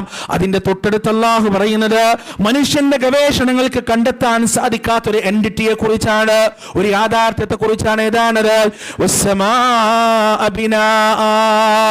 ആകാശത്തെ ഞാൻ മേൽക്കൂരയാക്കിയിട്ടുണ്ട്. നിങ്ങൾ ഈ കാണുന്ന പ്രപഞ്ചമുണ്ടല്ലോ, ഈ പ്രപഞ്ചത്തിനൊരതിരുണ്ട്, ഈ പ്രപഞ്ചത്തിനൊരു അവസാനമുണ്ട്. ഈ കാണുന്ന വിശ്വപ്രപഞ്ചം അവസാനിക്കുന്നത് അല്ലാഹു സൃഷ്ടിച്ച മേൽക്കൂരയായ ഒന്നാമത്തെ ആകാശം തുടങ്ങുമ്പോഴാണ്. ഒന്നാമത്തെ ആകാശത്തിന്റെ പുറത്ത് 2-ാം ആകാശമുണ്ട്. 3, 4, 5, 6, 7 ആകാശങ്ങളുണ്ട്. ഈ ആകാശങ്ങളെല്ലാം ഓരോ പ്രപഞ്ചങ്ങളാണ്. ഈ ആകാശങ്ങൾ മുഴുവൻ ഓരോ പ്രപഞ്ചങ്ങളാണ്. 7-ാമത്തെ ആകാശത്തിന്റെ പുറത്ത് ലോകത്തിന്റെ രക്ഷിതാവിന്റെ അർശുണ്ട്, അവന്റെ കുർസിയുണ്ട്, അവന്റെ സിംഹാസനമുണ്ട്. ഇതെല്ലാം അല്ലാഹു സുബ്ഹാനഹു വ തആല ഖുർആൻ നമുക്ക് പറഞ്ഞു തരുന്ന വിഷയങ്ങളാണ്. നിങ്ങൾ ആലോചിച്ച് നോക്ക്, അവന്റെ ഖുദ്റത്തിനെ കുറിച്ചും അവന്റെ അദമത്തിനെ കുറിച്ചും അവന്റെ വലുപ്പത്തെക്കുറിച്ചും ഇങ്ങനെ വിശദീകരിക്കാൻ. ഇതാണ് തൗഹീദ്, ഇതാണ് തൗഹീദ്, പച്ചയായ തൗഹീദ്. എന്നെ ആരാധിക്കണം എന്ന് പറഞ്ഞിട്ട് പടച്ചവനോട് നിർത്തിയില്ല. പിന്നെ എന്തിനെന്നെ ആരാധിക്കണം? ഞാനാണ് നിങ്ങളെ പടച്ചത്. ശരീരത്തിലേക്ക് നോക്ക്, നിങ്ങളുടെ മുൻഗാമികളെ പഠിച്ചത് ഇത്രയെങ്ങാനും മഹാരഥന്മാരായ ആളുകൾ, ദുഷ്ടന്മാരായ ആളുകൾ കഴിഞ്ഞു പോയിട്ടുണ്ട് നോക്ക്. അവിടെയും തീർന്നില്ല. നിങ്ങൾ ജീവിക്കുന്ന ഭൂമിയെ പടച്ചത് ഞാനാണ്. ഭൂമിയിൽ എന്തെല്ലാം അനുഗ്രഹങ്ങളുണ്ട് എന്ന് നിങ്ങൾ നോക്ക്. അവിടെയും തീർന്നില്ല. ആ ഭൂമിക്കപ്പുറത്ത് നിങ്ങൾ കാണാത്ത, കേൾക്കാത്ത, അറിയാത്ത, കണ്ടെത്താത്ത ആകാശലോകങ്ങളുണ്ട്. ആകാശലോകത്തെയും പടച്ചെന്നത് ആരാണ്? ഞാനാണ്. എന്നിട്ട് ഈ ഭൂമിയെ, ഈ ഭൂമിയുടെ ജൈവ വൈവിധ്യത്തെ നിലനിർത്തുന്നതിന് വേണ്ടി അല്ലാഹു സുബ്ഹാനഹു വ തആല സംവിധാനിച്ച സിസ്റ്റത്തെ കുറിച്ച് സംസാരിക്കുകയാണ്. വഅൻസല മിനസ് സമാഇ മാഅ ഫഅഖ്റജ ബിഹി മിനസ് സമറാത്തി റിസ്ഖൻ ലക്കും. എന്നിട്ട് ഉപരിലോകത്ത് ഞാൻ നിങ്ങൾക്ക് മഴ വർഷിപ്പിച്ചു തന്നു. ഞാൻ ഇവിടെ ഉണ്ടാക്കി വെച്ച് സംവിധാനിച്ചു വെച്ച ജീവവർഗങ്ങളെ നിലനിർത്തുന്നതിന് വേണ്ടി ഫഅഖ്റജ ബിഹി മിനസ് സമറാത്തി റിസ്ഖൻ ലക്കും. എന്നിട്ട് ആ ഭൂമിയിൽ സൂക്ഷ്മമായ പിളർപ്പുകൾ ഉണ്ടാക്കി വൈവിധ്യങ്ങളും വൈജാത്യങ്ങളുമുള്ള ഒരുപാട് പച്ചക്കറികളും പഴവർഗ്ഗങ്ങളും ധാന്യങ്ങളും മണികളുമെല്ലാം ഞാൻ നിങ്ങൾക്ക് മുളപ്പിച്ചു തന്നു. അള്ളാഹുവിന്റെ വാക്കാണ്. മനുഷ്യനവന്റെ ഭക്ഷണത്തിലേക്കൊന്ന് നോക്കട്ടെ. എപ്രകാരമാണ് ഞാൻ മഴയെ വർഷിപ്പിച്ചത്. എന്നിട്ട് അതിസൂക്ഷ്മമായ രീതിയിൽ ഭൂമിയിൽ ഞാൻ എപ്രകാരം വിള്ളൽ ഉണ്ടാക്കിയത്. فأنبتنا فيها حبا وعنبا وقضبا وزيتونا ونخلا وحدائق غلبا وفاكهة وأبا متاعا لكم ولأنعامكم. സൂറത്തുൽ അബസയിലെ വാക്കാണ്. സൈത്തൂനായി, ഈത്തപ്പഴമായി, എണ്ണിയാലൊടുങ്ങാത്ത ഫലവർഗ്ഗങ്ങളായി. പ്രിയപ്പെട്ടവരെ, ആപ്പിൾ പോലും 20,000-ത്തിലധികം തരം ആപ്പിൾ തന്നെ ഈ ലോകത്ത് നിലനിൽക്കുന്നുണ്ട്. ഏതെല്ലാം രീതിയിലുള്ള ഓറഞ്ചുകൾ, ഏതെല്ലാം രീതിയിലുള്ള മുന്തിരികൾ, എത്ര തരത്തിലുള്ള പഴവർഗ്ഗങ്ങൾ, പച്ചക്കറികൾ, എണ്ണിയാൽ ഒടുങ്ങാത്ത, നമ്മൾ കഴിച്ചതും കഴിക്കാത്തതുമായ, കണ്ടതും കാണാത്തതുമായ, രുചി അറിഞ്ഞതും രുചി അറിയാത്തതുമായ ഭക്ഷണ പദാർത്ഥങ്ങളാൽ ഈ ഭൂമി നിബിഡമാണ്. അള്ളാഹു പറയുന്നത് ഇതൊക്കെ ഞാൻ നിങ്ങൾക്ക് വേണ്ടി മുളച്ചുണ്ടാക്കി തന്നതാണ്. എന്നിട്ട് ആ തൗഹീദിന്റെ വചനത്തിന് അള്ളാഹു അടിവരയിട്ട് അവസാനിപ്പിക്കണം. എങ്ങനെയാണ് അള്ളാഹു അവസാനിപ്പിക്കുന്നത്? ഫലാ തജഅലൂ ലില്ലാഹി അൻദാദാ فلا تجعلوا لله اندادا وانتم تعلمون. അതുകൊണ്ട് അറിഞ്ഞുകൊണ്ട് രക്ഷിതാവിന് നിങ്ങൾ പകരക്കാരെ ഉണ്ടാക്കരുതേ, നിദ്ദുകളെ ഉണ്ടാക്കരുതേ. അള്ളാഹുവിനെ വിളിക്കേണ്ട സ്ഥാനത്ത് മറ്റു പകരക്കാരെ, ശുഹദാക്കളെ, ഔലിയാക്കളെ, സ്വാലിഹീങ്ങളെ, വിഗ്രഹങ്ങൾ നിങ്ങൾ പകരം കൊണ്ടുവരരുതേ. ഈ രണ്ടായത്തുകളിൽ അള്ളാഹു സുബ്ഹാനഹു വ തആല തൗഹീദ് പറഞ്ഞു വെക്കാൻ. ഇനി അടുത്തത് എന്താ അറിയോ? തൗഹീദാണ് ഏറ്റവും പ്രാധാന്യമുള്ള വിഷയം. ആ തൗഹീദിന് അള്ളാഹു 2 ആയത്തുകൾ ഉപയോഗിച്ചു. ഇനി അടുത്തത് എന്താണെന്നറിയോ? റിസാലത്താണ്. റിസാലത്തിന് അള്ളാഹു ഉപയോഗിച്ചത് 1.5 ആയത്താണ്. അതിൻ്റെ അപ്പുറത്ത് ആഖിറത്താണ്. ആഖിറത്തിന് അള്ളാഹു ഉപയോഗിച്ചത് 1.5 ആയത്താണ്. വല്ലാത്തൊരു സിസ്റ്റാണ് ഖുർആൻ പ്രിയപ്പെട്ടവരെ. അത്ഭുതപ്പെടും നമ്മൾ. ഞാനീ പറഞ്ഞല്ലേ 21 മുതൽ 25 വരെയുള്ള ആയത്തുകൾ. ഈ ആയത്തുകളിൽ 2 ആയത്തുകൾ, 5 ആയത്തുകളാണല്ലോ, 2 ആയത്തുകൾ അള്ളാഹു തൗഹീദിന് വേണ്ടി കൃത്യമായി മുഴുവനും തൗഹീദ് പറയാൻ വേണ്ടി ഉപയോഗിച്ചു. അതിൻ്റെ അടുത്ത് വരുന്ന 1.5 ആയത്ത് റിസാലത്ത് പറയാൻ വേണ്ടി ഉപയോഗിച്ചു. അതിൻ്റെ അടുത്ത് വരുന്ന 1.5 ആയത്ത് ആഖിറത്ത് പറയാൻ വേണ്ടി ഉപയോഗിച്ചു. ഇതൊന്നും നമ്മളിങ്ങനെ ഖുർആൻ ഓതുമ്പോൾ നമ്മൾ ഇതൊക്കെ ശ്രദ്ധിച്ചിട്ടുണ്ടോ ഇതുവരെ? ആ പ്രയോറിറ്റി അനുസരിച്ചാണ് കൃത്യമായി അല്ലാഹു സുബ്ഹാനഹു വ തആല ഇതിങ്ങോട്ട് ഉപയോഗിച്ചിട്ടുള്ളത്. ഇനി റിസാലത്തിൻ്റെ ആയത്തിലേക്ക് നമുക്ക് കടക്കാം. എന്താണ് റിസാലത്ത്? അല്ലാഹു സുബ്ഹാനഹു വ തആല ഈ തൗഹീദ് പറഞ്ഞിട്ട്, പടച്ചോനെ നിങ്ങൾ അന്ധമായി അങ്ങോട്ട് തൗഹീദ് കേട്ടൊന്നൊന്നല്ല, അന്ധമായി കേൾക്കണമെന്ന് തന്നെയാണ് കേട്ടോ. ഖുർആനിന്റെ വചനങ്ങൾ അന്ധമായി അംഗീകരിക്കണമെന്ന വിഷയത്തിൽ യാതൊരു സംശയവുമില്ല. അത് ആദ്യം മനസ്സിലാക്കി വെക്കുക. ഖുർആന്റെ വചനങ്ങൾ നമ്മൾ എന്ത് ചെയ്യരുത്? വിമർശനാത്മകമായ പഠനത്തിനൊന്നും വിധേയമാക്കി കളയരുത്. അതിന്റെ ആവശ്യമില്ല.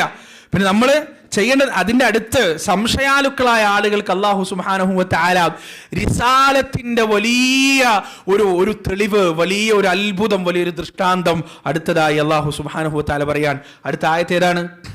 അല്ലാഹു പറയാൻ, വഇൻ കുൻതും ഫീ റൈബിൻ മിമ്മാ നസ്സൽനാ അലാ അബ്ദിനാ ഫഅ്തൂ ബിസൂറത്തിൻ മിൻ മിസ്ലിഹി وَادْعُوا شُهَدَاءَكُم مِّن دُونِ اللَّهِ إِن كُنتُمْ صَادِقِينَ. ഇനി തൗഹീദ് പറഞ്ഞു തരാൻ, ഈ ഏകദൈവത്വം പറഞ്ഞു തരാൻ, ഈ വഹദാനിയത്ത് പറഞ്ഞു തരാൻ നാം നമ്മുടെ അടിമക്ക് അവതരിപ്പിച്ചു കൊടുത്ത ഈ പരിശുദ്ധ ഖുർആനിന്റെ ദിവ്യത്വത്തിൽ ഇതിന്റെ അപ്രമാദിത്വത്തിൽ, ഇതിന്റെ അജയ്യതയിൽ നിങ്ങൾ സംശയാലുക്കളാണെങ്കിൽ അള്ളാഹുവിന്റെ വചനമാണ് ഫഅ്തൂ ബിസൂറത്തിൻ മിസ്ലി, ഇതുപോലെയുള്ള ഒരു വചനമെങ്കിലും നിങ്ങൾ കൊണ്ടുവരിക. അള്ളാഹുവിന്റെ പ്രയോഗം ശ്രദ്ധിക്കുക പ്രിയപ്പെട്ടവരെ. നിങ്ങൾ സംശയാലുക്കളാണെങ്കിൽ, നാം നമ്മുടെ അടിമക്ക് അവതരിപ്പിച്ചു കൊടുത്ത ഈ പരിശുദ്ധ ഖുർആനിന്റെ ദിവ്യത്വത്തിൽ നിങ്ങൾ സംശയാലുക്കളാണെങ്കിൽ ഇതിന് പകരമായി ഇതുപോലെയുള്ള ഒരു ആയത്തെങ്കിലും നിങ്ങൾ കൊണ്ടുവരിക എന്നതാണ്. പ്രിയപ്പെട്ടവരെ, പരിശുദ്ധ ഖുർആൻ അള്ളാന്റെ റസൂലിന്റെ വാക്കല്ല എന്നതിന് ശാസ്ത്രീയമായ പ്രവചനപരമായ ഒരുപാട് തെളിവുകളുണ്ടെങ്കിലും സാഹചര്യ തെളിവുകളാണല്ലോ ഏറ്റവും വലുത്. സാഹചര്യ തെളിവുകളാണല്ലോ ഏറ്റവും പ്രധാനം. പരിശുദ്ധ ഖുർആൻ അള്ളാന്റെ റസൂലിന്റെ വാക്കല്ല എന്ന് തെളിയിക്കുന്ന 5ഓളം സാഹചര്യ തെളിവുകൾ റസൂൽ സല്ലല്ലാഹു അലൈഹി വസല്ലമയുടെ ജീവിത കാലഘട്ടത്തിൽ തന്നെ ഉണ്ടായിട്ടുണ്ട്. നമ്മൾ ആലോചിച്ച് ഓരോന്നായി പരിശോധിക്കുക. ഒന്നാമത്തേത്, നബി സല്ലല്ലാഹു അലൈഹി വസല്ലമ ഈ ഖുർആൻ പ്രബോധനം ചെയ്തതുകൊണ്ട് എന്ത് കിട്ടി, എന്ത് നേടി? ആയിഷ റളിയല്ലാഹു അൻഹ ഒരിക്കൽ പറയാണ്, ഞങ്ങളുടെ വീട്ടിൽ മാസങ്ങളോളം മടുപ്പ് പുകയാതെ ഇരുന്നിട്ടുണ്ട്. നമ്മുടെ ആരെങ്കിലും വീട്ടിൽ മാസങ്ങളോളം മടുപ്പ് പുകയാതെ ഇരുന്നിട്ടുണ്ടോ? ഉണ്ട്. പുറത്തു പോയി ഷവായും അൽഫാം അടിക്കുന്നതുകൊണ്ട് ചിലപ്പം 1, 2, 3 ദിവസങ്ങളൊക്കെ അടുപ്പ് പുകയാതെ ഇരുന്നിട്ടുണ്ടാവും. ഇത് അതുകൊണ്ടൊന്നല്ല, തിന്നാനും കുടിക്കാനും ഇല്ല. മദീനയിലെ ഏതെങ്കിലും ആളുകൾ കൊണ്ടുവന്നു കൊടുക്കുന്ന ആട്ടിൻപാലും ഈത്തപ്പഴവും മാത്രം ഭക്ഷിച്ചുകൊണ്ട് അല്ലാഹുവിന്റെ റസൂലും കുടുംബവും വിശപ്പടക്കിയ കാലഘട്ടം ഉണ്ടായിട്ടുണ്ട്. 1, 2 ദിവസമല്ല പ്രിയപ്പെട്ടവരെ, 1, 2 ആഴ്ചകളല്ല, മാസങ്ങളോളം നീണ്ടു നിന്നിട്ടുണ്ട്. ഒരിക്കലത് ആയിഷ റളിയല്ലാഹു അൻഹ ഇങ്ങനെ പറഞ്ഞു കൊടുക്കുകയാണ്, തങ്ങളുടെ ജീവിതത്തിൽ ഉണ്ടായ ചില സംഭവങ്ങൾ ഇങ്ങനെ വിശദീകരിച്ചു കൊടുക്കുന്നു. ആ സമയത്ത് ആയിഷ റളിയല്ലാഹു അൻഹ പറയുകയാണ്, ഒരിക്കൽ രാത്രി സമയത്ത് ഇരുട്ടിൽ ഞങ്ങൾ ഇങ്ങനെ തപ്പിത്തടഞ്ഞുകൊണ്ടിരിക്കുമ്പോ എന്ന് പറയുമ്പോ അനുവാചകരിൽ ഒരാൾ കേട്ടുകൊണ്ട് നിന്നതിൽ ഒരാൾ പറയുകയാണ്, എന്തിനാണ് ഈ ഇരുട്ടിൽ തപ്പിത്തടയുന്നത്? നിങ്ങൾക്ക് വിളക്ക് കത്തിച്ചൂടെ, ഒരു വിളക്ക് കത്തിച്ചൂടെ എന്ന് ചോദിച്ചപ്പോ ആയിഷ റളിയല്ലാഹു അൻഹ പറഞ്ഞ മറുപടി എന്താണെന്നറിയോ പ്രിയപ്പെട്ടവരെ? അടിവരയിടണം ആ മറുപടിയിൽ. എന്താ പറഞ്ഞെന്നറിയോ? വിളക്ക് കത്തിക്കാനുള്ള എണ്ണ ഞങ്ങളുടെ കൈവശമുണ്ടായിരുന്നെങ്കിൽ ഞങ്ങളതെടുത്ത് കുടിച്ച് വിശപ്പ് മാറ്റുമായിരുന്നു. മആദല്ലാഹ്. വിളക്ക് കത്തിക്കാനുള്ള എണ്ണ എന്റെ കയ്യിൽ ഉണ്ടായിരുന്നെങ്കിൽ എന്റെ റസൂല് ഞാനത് കുടിക്കാൻ കൊടുക്കുമായിരുന്നു, എന്റെ റസൂൽ അത് കുടിച്ചിട്ട് വിശപ്പടക്കുമായിരുന്നു എന്ന് മഹദി ആയിഷ റളിയല്ലാഹു അൻഹ തങ്ങളുടെ ഗതകാല ജീവിതത്തിന്റെ സ്മരണകൾ അവർക്ക് പറഞ്ഞു കൊടുക്കുകയാണ്. പ്രിയപ്പെട്ടവരെ, അവിടെയും തീർന്നില്ല.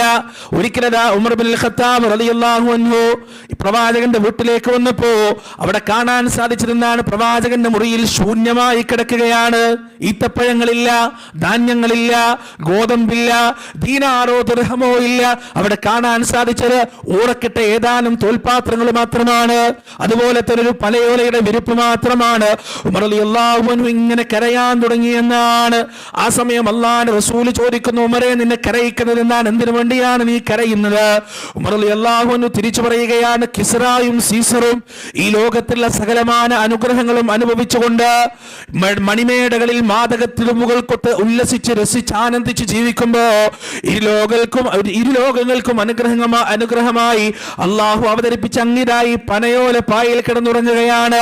അങ്ങയ്ക്ക് സ്വന്തമായി എന്താണുള്ളത് റസൂലേ?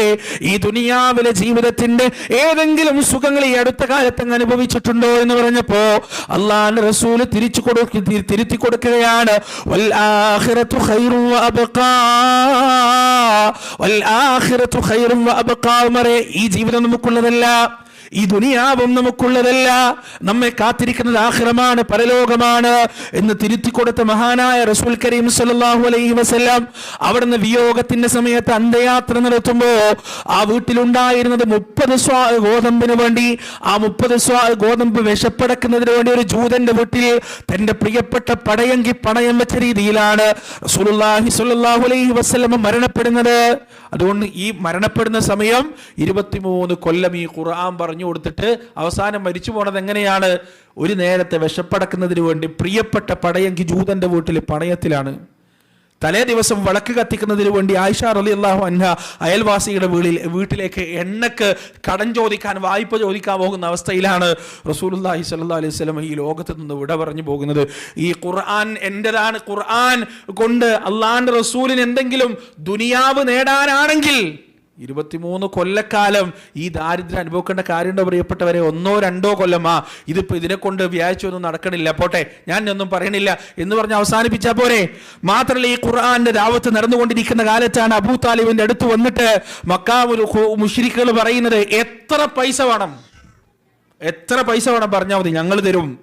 ഇനി ഈ മക്കയിലെ രാജാവായി വായിക്കണോ, അബ്ദുൽ മുത്തലിബിന്റെ പേരക്കുട്ടിയെ ഈ നാടിന്റെ അധികാരം ഏൽപ്പിക്കുന്നത് ഞങ്ങൾക്ക് പ്രശ്നമൊന്നുമില്ല, ഓരിവിടെ രാജാവായി വാഴട്ടെ, ഞങ്ങളൊക്കെ അവന്റെ പ്രജകൾ, ഒരു കുഴപ്പമില്ല. ഇനി പെണ്ണാണോ വേണ്ടത്, ചൂണ്ടിക്കാണിച്ചാൽ മതി മക്കയിൽ ഏത് പെണ്ണിനെ വേണം, ഞങ്ങൾ തരപ്പടി കൊടുക്കും എന്ന് അബൂ താലിബ് റസൂലുള്ളാഹി വന്നപ്പോൾ, മോനെ ഇങ്ങനെയുള്ള ഓഫറൊക്കെ ഉണ്ട്, ഈ ഖുർആന്റെ പ്രബോധനമൊക്കെ നിർത്തിവെച്ച് സ്വന്തം തടി നന്നാക്കിക്കൂടെ, നല്ല രീതിയിൽ ജീവിച്ചൂടെ എന്ന് ചോദിച്ചപ്പോൾ റസൂൽ സല്ലല്ലാഹു അലൈഹി വസല്ലം പറഞ്ഞെന്താ നമുക്കറിയാലോ. 3-5 വയസ്സുള്ള കുട്ടിയെ വിളിച്ചിട്ട് ചോദിച്ചാൽ അവൻ പറഞ്ഞുതരും. എന്താ പ്രവാചകൻ പറഞ്ഞത്?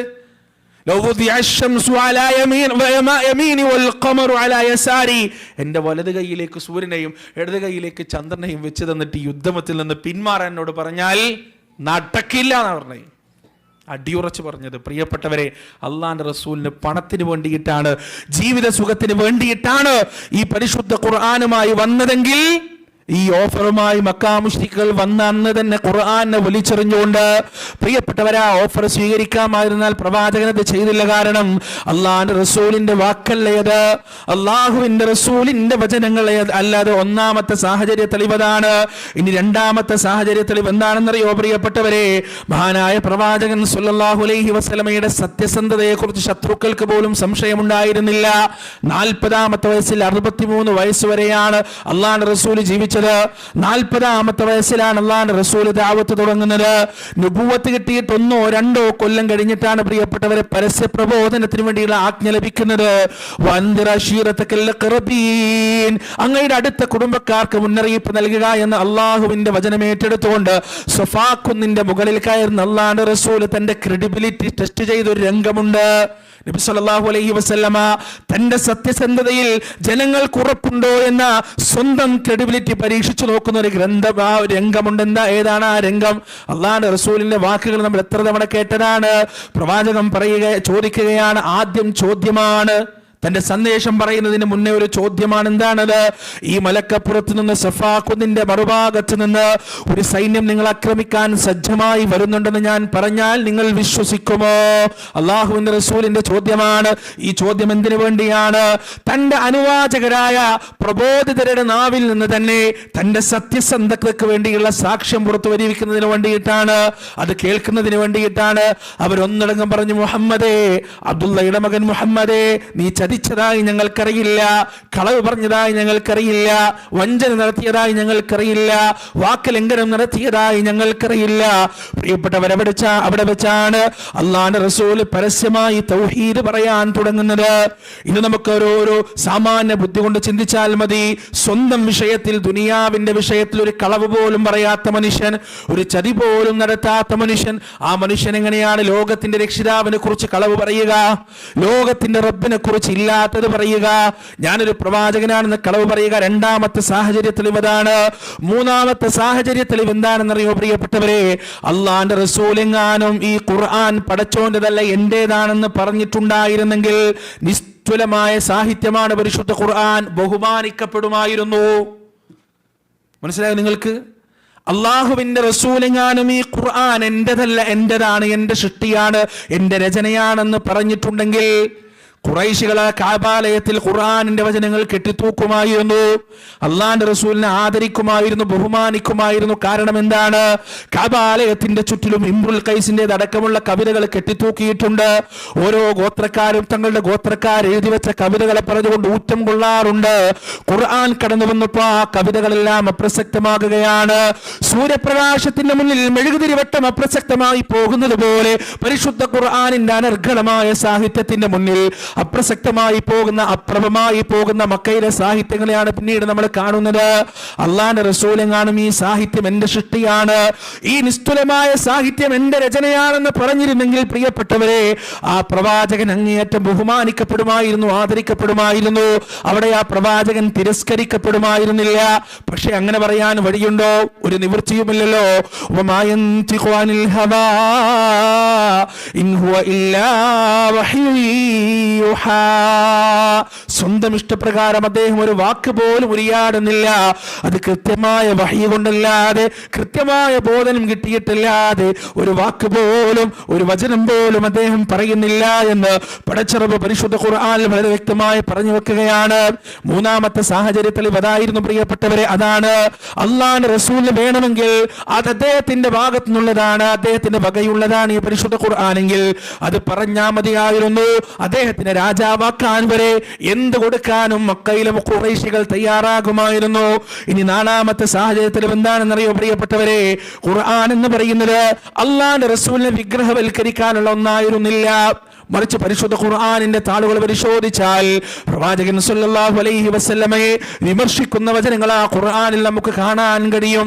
ഈ ഖുർആനിക വചനങ്ങൾ കൊണ്ട് തനിക്ക് വലിയ ബഹുമതികളും ആദരവുകളും നേടിയെടുക്കുകയാ എന്നതാണ് അല്ലാഹുവിന്റെ റസൂലിന്റെ ഉദ്ദേശമെങ്കിൽ ഈ വചനങ്ങൾ ഉണ്ടാകുമായിരുന്നില്ല പ്രിയപ്പെട്ടവരെ, ഈ ആയത്തുകൾ ഇതിൽ ഉണ്ടാകുമായിരുന്നില്ല. പരിശുദ്ധ ഖുർആൻ നിങ്ങളൊന്ന് തുറക്കുക, എന്നിട്ട് അതിങ്ങനെ പാരായണം ചെയ്യുമ്പോ ഒരു സൂറത്ത് നിങ്ങൾക്കതിൽ കാണാൻ കഴിയും. അബസ വതവല്ലാ അൻജാ الأعمى وما يدريك لعله يزكى أو يذكر فتنفعه الذكرى أما من استغنى فأنت له تصدى وما عليك ألا يزكى وأما من جاءك يسعى وهو يخشى فأنت عنه تلهى. പത്തോളം വചനങ്ങൾ എന്തിനെ കുറിച്ചാണെന്നറിയുമോ, ഖുറൈശികളായ പ്രമാണിമാരോട് അല്ലാഹുവിന്റെ റസൂൽ ദഅവത്ത് നടത്തിക്കൊണ്ടിരിക്കുമ്പോൾ, പ്രബോധനം നടത്തിക്കൊണ്ടിരിക്കുമ്പോ പാവപ്പെട്ടവനായ, ദരിദ്രനായ, അന്ധനായ ഉമ്മി മക്തൂം റളിയല്ലാഹു അൻഹു അതാ പ്രവാചകന്റെ പിറകിൽ വന്ന് നിന്നുകൊണ്ട് യാ റസൂലല്ലാഹ് എനിക്ക് വല്ല അറിവും പറഞ്ഞു തരുമോ, എനിക്ക് എന്തെങ്കിലും ഒന്ന് പറഞ്ഞു തരുമോ എന്ന് പറഞ്ഞപ്പോ അദ്ദേഹത്തെ വേണ്ട പോലെ മൈൻഡ് ചെയ്യാൻ പ്രവാചകന് പറ്റിയില്ല, വേണ്ട പോലെ മറുപടി നൽകാൻ റസൂലിന് പറ്റിയില്ല. അതാ അള്ളാഹു തിരുത്തി കൊടുക്കുകയാണ്, അള്ളാഹു അതാ വിമർശിക്കുകയാണ്. അദ്ദേഹം മുഖം ചുളിച്ചു കളഞ്ഞു, അദ്ദേഹം പിന്തിരിഞ്ഞു കളഞ്ഞു. ആ അന്ധനായ മനുഷ്യനാഗ്രഹത്തോടെ അദ്ദേഹത്തിന്റെ അടുത്ത് വന്നപ്പോ അദ്ദേഹം മുഖം ചുളിക്കുകയും പിന്തിരിയുകയും ചെയ്തു എന്ന് പറഞ്ഞ് അള്ളാഹുവിന്റെ റസൂലിന്റെ ഒരു നടപടിയെ, ഒരു പ്രവർത്തനത്തെ വിമർശിക്കുന്ന വചനങ്ങൾ പരിശുദ്ധ ഖുർആനിൽ നമുക്ക് കാണാൻ കഴിയും പ്രിയപ്പെട്ടവരെ. അള്ളാഹുവിന്റെ റസൂലിനെ വിഗ്രഹവൽക്കരിക്കാനും വലിയ ബഹുമാനങ്ങൾ നേടിയെടുക്കാനും നബി സല്ലല്ലാഹു അലൈഹി വസല്ലം ഉണ്ടാക്കിയ ഗ്രന്ഥമല്ല പരിശുദ്ധ ഖുർആൻ എന്ന് പറയുന്നത്. ഇനി വിമർശനം മാത്രമാണോ? പ്രവാചകന് ശക്തമായ മുന്നറിയിപ്പ് പോലും പരിശുദ്ധ ഖുർആൻ കൊടുക്കുന്നുണ്ട്, ശക്തമായ മുന്നറിയിപ്പ്. സൂറത്തുൽ ഹാഖ പരിശോധിച്ചാൽ നമുക്ക് കാണാം, അല്ലാഹു പറയാൻ വലൗ തഖവ്വല അലൈനാ ബഅദൽ ലഖാബീൽ ലഅഖദ്നാ മിൻഹു ബിൽ യമീൻ ثم لقطعنا منه الوتين. അദ്ദേഹത്തിന്റെ വക അദ്ദേഹം വല്ല വാക്കുകളും വചനങ്ങളും പറഞ്ഞിരുന്നെങ്കിൽ ലഅഖദ്നാ മിൻഹു ബിൽ യമീൻ, വലം കൈ കൊണ്ട് നാം അദ്ദേഹത്തെ പിടിക്കുമായിരുന്നു. ثم لقطعنا منه الوتين, എന്നിട്ട് കണ്ടതാടിയെ ഞാൻ മുറിച്ചു കളയുമായിരുന്നു. ആരെക്കുറിച്ചാ പറഞ്ഞത്? അള്ളാഹിന്റെ റസൂലിനെ കുറിച്ച്. ഈ ഖുർആനിൽ അള്ളാഹുവിന്റെ പ്രവാചകൻ ഇഷ്ടമുള്ളതുപോലെ ഒരു വാക്ക് പറഞ്ഞിരുന്നെങ്കിൽ അള്ളാഹു സുബ്ഹാനഹു വ തആല അദ്ദേഹത്തെ വലം കൈ കൊണ്ട് പിടിക്കുകയും ജീവനാടി മുറിച്ചു കളയുകയും ചെയ്യുമായിരുന്നു റസൂലിനെ കുറിച്ച് പറഞ്ഞതാണ്. പ്രിയപ്പെട്ടവർ, ഇതിനേക്കാൾ വലിയ സാഹചര്യ തെളിവുകൾ പരിശുദ്ധ ഖുർആനിനെ കുറിച്ച് ഒരു സംശയത്തിനും വകയില്ല എന്ന് തെളിയിക്കാൻ വേറെ എന്താ നമുക്ക് വേണ്ടത്?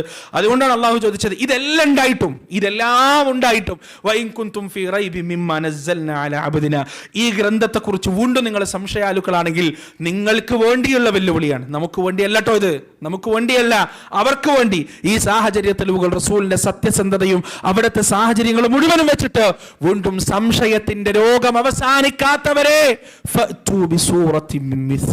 ഇതിന് പകരമായി, ഇതിന് സമാനമായ ഒരു വചനമെങ്കിലും നിങ്ങൾ കൊണ്ടുവരിക. അള്ളാഹുവിന് പുറമെയുള്ള മുഴുവൻ സാക്ഷികളെയും നിങ്ങൾ വിളിക്കുക. ഇൻ കുൻതും സ്വാദിഖീൻ, നിങ്ങൾ പറയുന്ന വാദങ്ങളിൽ വല്ല സത്യസന്ധതയും നിങ്ങൾക്കുണ്ടെങ്കിൽ നിങ്ങൾ അതാണ് ചെയ്തു കാണിക്കേണ്ടത്. എന്നിട്ട് അള്ളാഹ് ആ വെല്ലുവിളിക്ക് സീൽ ചെയ്യുന്ന ഒരു രംഗം എന്താ അറിയോ? ഫഇല്ലം തഫ്അലു വലൻ തഫ്അലു, നിങ്ങളത് ചെയ്തിട്ടില്ലല്ലോ. ഇന്നും വായിക്കുന്ന ഖുർആനിന്റെ ശത്രു ഈ വെല്ലുവിളി വായിച്ചു കഴിഞ്ഞിട്ട് തൊട്ടടുത്ത് എന്താ വായിക്കാറിയോ? ഒരു വചനം കൊണ്ടുവരാനാണല്ലോ ഈ മുഹമ്മദ് പറയുന്നത് സ്വല്ലല്ലാഹു അലൈഹി വസല്ലം. തൊട്ടടുത്ത് വായിക്കാറിയോ? ഫഇല്ലം തഫ്അലു, ചെയ്തിട്ടില്ലല്ലോ. പരിഹാസമാണ്, സംശയരോഗികൾക്കുള്ള പരിഹാസം. ഫഇല്ലം തഫ്അലു, ചെയ്തിട്ടില്ലല്ലോ. വലൻ തഫ്അലു, ചെയ്യാനും പോണില്ല. അല്ലാഹു അക്ബർ. ചെയ്യൂലാന്ന് അല്ലാഹ് പറയാൻ ഒരു വെല്ലുവിളി നടത്തിയിട്ട് ആ വെല്ലുവിളി നിങ്ങൾക്ക് ഏറ്റെടുക്കാൻ കഴിയൂല, ജയിക്കാൻ കഴിയൂല എന്നൊരു ഗ്രന്ഥം അത്രയും വലിയ സാഹിത്യ പരീക്ഷകളുടെ മുന്നിൽ വെച്ച് പറയാൻ സാധിക്കണമെങ്കിൽ അത് ലോകത്തിന്റെ രക്ഷിതാവിനല്ലാതെ മറ്റാർക്കാണ് പ്രിയപ്പെട്ടവരെ? ഈ 1.5 ആയത്തിൽ റിസാലത്ത് അവസാനിക്കാണ്.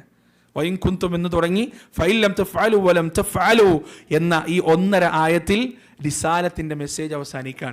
ഇനി നേരെ ആഖിറത്തിലേക്ക് വരാൻ. ഇതെല്ലാം ഈ തൗഹീദും ഈ പറയുന്ന തെളിവുകളെല്ലാം ഞാൻ പറഞ്ഞു തന്നിട്ടും വിശ്വസിക്കാത്തവരെ ഫത്തഖുന്നാർ, നരകത്തെ കുറിച്ച് നിങ്ങൾ ബോധവാന്മാരും ബോധവതികളുമായി തീരുക. വഖൂദുഹന്നാസ് വൽ ഹിജാറ, മനുഷ്യരും കല്ലുകളുമാണ് കേട്ടോ അവിടെ കത്തിക്കപ്പെടുന്നത്. ഉഇദ്ദത്ത് ലിൽ കാഫിരീൻ, ഈ പറയുന്ന അത്ഭുതങ്ങളും ദൃഷ്ടാന്തങ്ങളും ആയത്തുകളും മുഴുവനും കണ്ടിട്ടും വിശ്വസിക്കാത്ത ഹതഭാഗ്യരെ കാത്തിരിക്കുന്നതാണ് ആ നരകം എന്ന് അല്ലാഹു സുബ്ഹാനഹു വ തആല ഈ ആയത്തിന്റെ ആയത്തിൽ നരകത്തെ കുറിച്ച് പറഞ്ഞു കൊടുക്കാൻ. എന്നിട്ട് അടുത്ത ആയത്തിൽ വബശ്ശിരിൽ ലദീന ആമനു വഅമിലുസ് സാലിഹാത്ത്, വിശ്വസിക്കുകയും സൽക്കർമ്മങ്ങൾ അനുഷ്ഠിക്കുകയും ചെയ്യുന്ന വിശ്വാസികളെ അവർക്ക് സന്തോഷ വാർത്ത അറിയിച്ചു കൊടുക്കുക. എന്നിട്ട് സ്വർഗത്തിന്റെ ആ സുന്ദരമായ കാഴ്ചകളും ഭക്ഷണങ്ങളുമെല്ലാം അല്ലാഹു സുബ്ഹാനഹു വ തആല വിശദീകരിക്കാൻ. എത്ര സുന്ദരമായിട്ടാണ് ഈ ആയത്തുകളെ അല്ലാഹു സംവിധാനിച്ചിട്ടുള്ളത്, ഓർഡർ ചെയ്തിട്ടുള്ളത്. നിങ്ങളൊന്ന് നോക്ക്. സൂറത്തുൽ ബഖറയുടെ 21 മുതൽ 25, 21, 22, 23, 24, 25 2 തൗഹീദിന്, 1.5 ആയത്ത് റിസാലത്തിന്, 1.5 ആയത്ത് ആഖിറത്തിന്. ഈ വചനങ്ങളിൽ എന്താണോ അല്ലാഹു സുബ്ഹാനഹു വ തആല ഖുർആനിൽ പറയാൻ ഉദ്ദേശിച്ചു വച്ചിട്ടുള്ളത്, ഈ ആശയങ്ങളെല്ലാം, ഈ കാര്യങ്ങളെല്ലാം റബ്ബ് സുബ്ഹാനഹു വ തആല ഈ 5 ആയത്തുകളിൽ ഒളിപ്പിച്ചു വെച്ചിട്ടുണ്ട്. അതുകൊണ്ട് റമദാനിന് മുന്നേ നമ്മൾ ഒരുങ്ങേണ്ടത് എന്തിനാണ്? ഈ 3 കാര്യങ്ങൾ ക്ലിയർ ആക്കുന്നതിന് വേണ്ടിയിട്ടാണ്. നമ്മുടെ തൗഹീദ് ക്ലിയർ ആവേണ്ടതുണ്ട്, നമ്മുടെ റിസാലത്ത് ക്ലിയർ ആവേണ്ടതുണ്ട്, വിശ്വാസം ക്ലിയർ ആവേണ്ടതുണ്ട്, ആഖിറത്തിനെ കുറിച്ചുള്ള ബോധം നമുക്കുണ്ടാവേണ്ടതുണ്ട്. ആഖിറത്തിനെ കുറിച്ച് ഞാൻ തന്നെ ഈ വേദിയിൽ നിങ്ങളോട് സംസാരിച്ചിട്ടുണ്ട്. പിന്നെ കഴിഞ്ഞ വരവിന് എൻ്റെ ഓർമ്മ ശരിയാണെങ്കിൽ ഖബറിനെ കുറിച്ചായിരുന്നു നമ്മൾ സംസാരിച്ചിട്ടുണ്ടായിരുന്നത്. ഒട്ടനവധി ക്ലാസ്സുകളും പ്രസംഗങ്ങളൊക്കെ നിങ്ങൾ കേൾക്കുന്നതിന് ഇനിയൊരു ഖബറും ഇനിയൊരു പരലോകവും സ്വർഗവും നരകവും നോമ്പിൻ്റെ മുന്നിൽ കേൾക്കേണ്ട ആവശ്യകതയുണ്ട് എന്ന് തോന്നുന്നില്ല. അതുകൊണ്ട് പ്രിയപ്പെട്ടവരെ, ആ നരകത്തിനെ കുറിച്ച്, സ്വർഗത്തെ ആഗ്രഹിച്ചും നരകത്തെ ഭയന്നും നമ്മൾ എന്ത് ചെയ്യുക? ഈ റമദാനിൽ ഒരുങ്ങുക. അള്ളാഹിൻ്റെ റസൂലിൻ്റെ വാക്ക് നമ്മൾ ആവർത്തിച്ചോർക്കുക. റമദാൻ കടന്നു പോയിട്ടും റമദാൻ്റെ അവസാനത്തെ ദിവസം ഉണ്ടല്ലോ, അവസാനത്തെ ദിവസം മാസം കാണുമോ കാണില്ലേ എന്ന് സംശയിച്ച് നിൽക്കുന്ന ഒരു ദിവസം ഉണ്ടല്ലോ, ആ മഗ്രിബ് യഥാർത്ഥത്തിൽ നമ്മെ പേടിപ്പിക്കണം. നമ്മളെന്താണ് അന്ന് നോമ്പുറക്കാനിരുന്നാലും നമ്മളെന്താ ചെയ്യുക? ഇന്ന് മാസം കാണൂലേ? എല്ലാവർക്കും ഒന്നിച്ച് പെരുന്നാൾ ആവൂലേ? ഈ പിന്നെ മഗ്രിബ് വാങ്ങിന് ശേഷം എത്ര സെക്കൻഡാ എത്ര മിനിറ്റാ ഉള്ളത്? അതല്ല നമ്മുടെ ചർച്ച ഉണ്ടാവേണ്ടത്. മാസം നോക്കുന്നവർ നോക്കട്ടെ, പക്ഷെ നമ്മുടെ ചർച്ച എന്താണ് പ്രിയപ്പെട്ടവരെ? നാം ഇതിനെക്കുറിച്ച് ആലോചിക്കേണ്ടത്, റബ്ബേ നീ തന്ന അവസരം ഇതാ കടന്നു പോവാണ്. മാസം കാണുകയാണെങ്കിൽ റമദാനോട് പോവും അതിൻ്റെ വഴിക്ക്. നമ്മളിപ്പോൾ ഇവിടെ സംസാരിച്ചല്ലോ, ഇന്ന് മാർച്ച് 1 ഇന്നല്ലേ? ഇന്ന് മാർച്ച് 1-ാം തീയതിയാണ്. ഏപ്രിൽ 11, 12 ആകുമ്പോഴേക്ക് റമദാൻ തീരും. ദാന്ന് പറയുമ്പോൾ തീരും. നിങ്ങൾ എഴുതി വെച്ചു, ദാന്ന് പറയുമ്പോൾ റമദാൻ നമ്മൾ തീരും. റമദാനിൻ്റെ 29ാമത്തെ നോമ്പ് കഴിഞ്ഞ് ആ മഗ്രിബിൻ്റെ അന്ന് നമ്മൾ ആലോചിക്കുക, പടച്ചോനെ അള്ളാഹിൻ്റെ റസൂലിൻ്റെ ശാപത്തിനിരയായിട്ടായിരിക്കോ ഈ റമദാൻ എന്നോട് ഗുഡ് ബൈ പറയുന്നത്? ഈ റമദാൻ എന്ന് പിന്തിരിഞ്ഞു പോകും. നമ്മൾ പേടിക്കണം പ്രിയപ്പെട്ടവരെ. കാരണം ജിബ്രീൽ അലൈഹി സ്വലാത്തു വസ്സലാം പ്രാർത്ഥിക്കുകയും റസൂൽ ആമീൻ പറയുകയും ചെയ്തതാണ്. റമദാൻ വന്നിട്ട് റമദാൻ കടന്നു പോകുകയും ആ റമദാനിൻ്റെ അവസാനത്തെ ദിവസം കടന്നു പോകുമ്പോൾ ഹൃദയത്തിൽ പാപക്കറകൾ ബാക്കിയാവുകയും ചെയ്യുന്നവനെ അള്ളാഹു ശപിക്കട്ടെ എന്ന് പറഞ്ഞത് റഈസുൽ മലായിക ജിബ്രീൽ അലൈഹിസ്സലാത്തു വസ്സലാം. ആമീൻ പറഞ്ഞത് അഷ്റഫുൽ ഖൽഖ് മുഹമ്മദ് റസൂലുള്ളാഹി സ്വല്ലല്ലാഹു അലൈഹി വസല്ലം. തള്ളൂല പടച്ചോൻ, തള്ളില്ല പടച്ചറപ്പ്. ഒരു സംശയമാണ് നിങ്ങൾക്ക് കാര്യത്തിൽ പ്രിയപ്പെട്ടവരെ. അങ്ങനെ പാപം പൊറുപ്പിക്കാത്തൊരു റമദാൻ നമ്മിൽ നിന്ന് കടന്നു പോയാൽ നമ്മൾ ശപിക്കപ്പെട്ടവരാണ്. അള്ളാഹു കാത്തുരക്ഷിക്കട്ടെ. അതുകൊണ്ട് ആ ശാപം പേറാതിരിക്കാനുള്ള മുന്നൊരുക്കങ്ങൾ നമ്മൾ നടത്തുന്നത് എപ്പോഴാണ്? റമദാൻ്റെ മാസം കണ്ടതിന് ശേഷമല്ല, റമദാൻ്റെ ഒരാഴ്ച, ഈ 10 ദിവസം ബാക്കി നിൽക്കുമ്പോൾ ഇപ്പോഴാണ് ആ റമദാൻ്റെ വേണ്ടി നമ്മൾ ഒരുങ്ങേണ്ടത്. അതിനാദ്യം ചെയ്യേണ്ടത് എന്താണ്?